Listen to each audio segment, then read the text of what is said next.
Assalamualaikum warahmatullahi wabarakatuh. Alhamdulillahirabbil alamin. Shalatu wassalamu ala asrofil anbiya wal mursalin sayyidina wa maulana Muhammadin amma ba'du. Perkenalkan, nama saya Aska Zakiuddin dari PAI 3E 3C 4C, sorry. Nah, hari ini saya akan menerangkan tentang mukjizat ya. Kemudian dan kejadian luar biasa. Nah, di sini mukjizat dan kejadian yang luar biasa itu umum dialami oleh para rasul atau hamba-hamba pilihan. Nah, perbedaannya apa atau cara membaginya itu bagaimana? Pertama yaitu dari mukjizat dulu. Mukjizat berasal dari kata ajaza yang artinya melemahkan atau mengalahkan.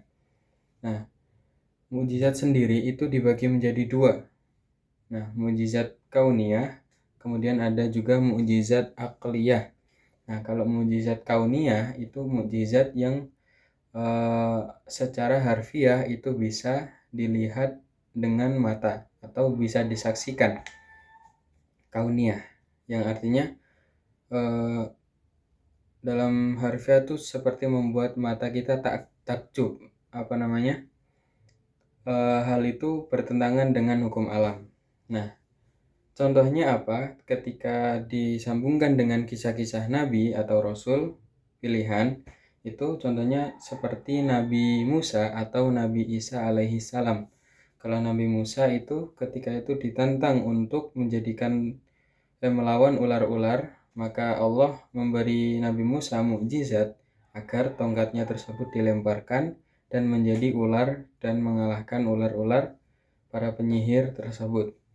Kemudian kalau Nabi Isa itu yang termasuk kauniyah juga ada, contohnya ketika Nabi Isa itu menyembuhkan orang buta, kemudian menghidupkan orang mati, dan hal-hal yang bisa dirasakan atau disaksikan. Dan ini juga tetap berarti itu melemahkan atau mengalahkan hal-hal yang bisa melemahkan atau mengalahkan nabi tersebut.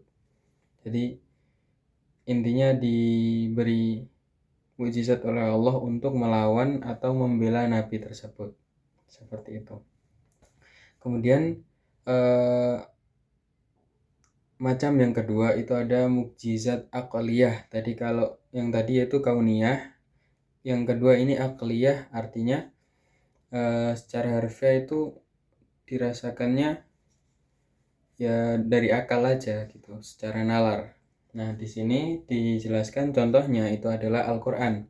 Al-Qur'an itu secara harfiah adalah sebuah kitab atau tulisan ya, banyak. Kemudian mukjizatnya apa? Ya, Al-Quran ini itu bisa relevan atau bisa menjawab persoalan-persoalan zaman-zaman jauh sebelum ada, bisa dijawab oleh zaman tersebut. Contohnya Al-Quran ini sudah ada sejak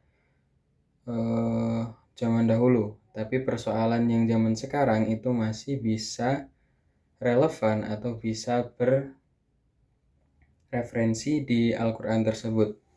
Nah, seperti itu mukjizat. Kemudian yang kedua ini kejadian yang luar biasa. Nah, kejadian luar biasa apa bedanya dengan mukjizat? Itu mukjizat adalah diberikan kepada rasul pilihan lagi. Kemudian kalau kejadian luar biasa itu hampir seperti mukjizat namun melewati perantara seorang hamba Allah yang terpilih.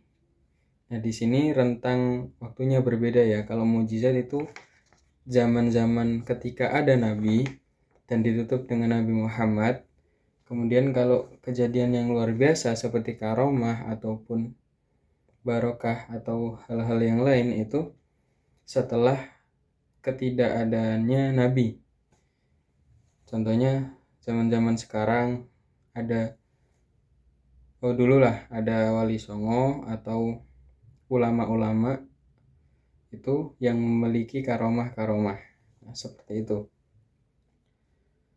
Bukti-buktinya bisa dicari tahu ya. Contoh Nabi Muhammad itu An-Nisa ayat 174 tentang Al-Quran itu mukjizatnya. Terus buktinya dari contoh Nabi Ibrahim ada Quran surat Al-Anbiya ayat 69 yang artinya itu Allah meniup api itu menjadi dingin. Jadi apinya jadi dingin. Hikmahnya apa? Itu yang bisa kita pelajari, yaitu pertama itu kita dapat memperkuat iman, kemudian menjadi bukti kebenaran bahwa nabi-nabi itu benar adanya dan ya menguatkan tentang keberadaan mukjizat tersebut dan melemahkan atau bisa juga mengalahkan hal-hal yang negatif bagi mereka. Sekian dari saya. Wassalamualaikum warahmatullahi wabarakatuh.